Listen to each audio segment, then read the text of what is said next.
While another ship has been hit by a projectile in the Strait of Hormuz, Iran's top negotiator said the waterway would not open until the US lifted its naval blockade and released frozen Iranian assets.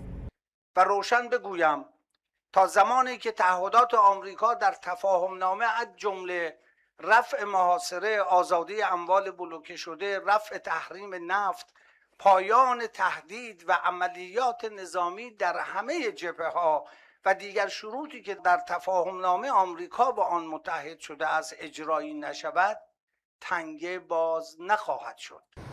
Meanwhile, an unidentified projectile damaged the engine room of a ship and resulted in a crew casualty early Tuesday morning as the vessel was trying to transit the Strait of Hormuz off the coast of Oman. It was not immediately clear whether the crew member was killed in the attack or wounded. With negotiations between the US and Iran stalled, Tehran has been holding separate talks with Oman on a plan to manage ships transiting the strait. Tehran said Monday it was finalizing details for a joint statement. US President Donald Trump reacted angrily, reportedly saying the US would bomb Oman if it gets in the way.